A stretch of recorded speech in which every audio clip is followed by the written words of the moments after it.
For more on the situation on the ground in Los Angeles, let's get right to LA County Supervisor Kathryn Barger. Supervisor, thank you so much for taking the time.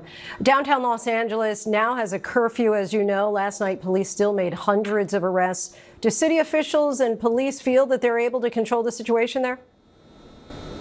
At this point, yes, and that's why the mayor did impose a curfew, because we know that most of what's happening in terms of breaking the law is happening at night. And so at this point, I think LAPD and sheriff both feel they've got it under control. But, I just remind people that first and foremost, we live in a country where the rule of law still exists and no one is above it.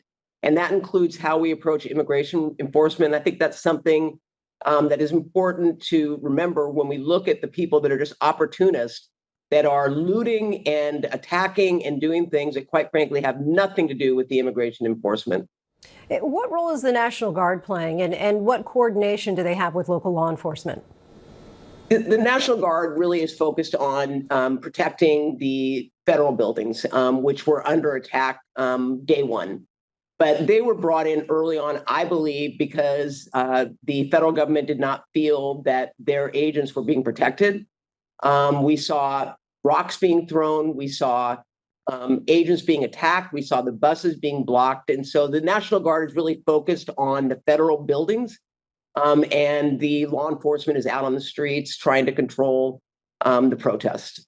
Have you been briefed on plans for the Marines once their use of force training is complete? I have to say that the frustration that I've had is there's been a lack of communication and coordination, and we need sensible cooperation between the federal and local authorities, and immigration enforcement should be orderly, but it should be done with communication in mind. And that's what's been lacking. I think that's what's caused chaos. But the training, as it relates to where the National Guard and even the Marines, they are more backup at this point. And I would argue that the police, and I see it each and every day I'm downtown, are on the front line, really working on crowd control and trying to control the craziness on the street.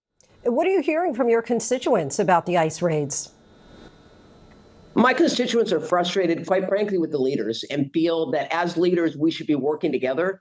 And there is a lack of local cooperation, but also federal cooperation. And what I hear from my constituents, and overwhelmingly, is that enforcement should be in place for the ones that are the felons. And what I tell people is the state and this county, kicked ICE out of our jails, which is where they would normally pick up the criminals that they are talking about going into the community and getting. So we've actually forced ICE to go into the community to find these individuals that everybody agrees on both sides of the aisle need to be picked up and deported.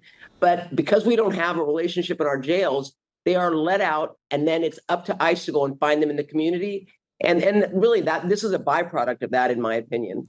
What is your message in particular to the federal government tonight?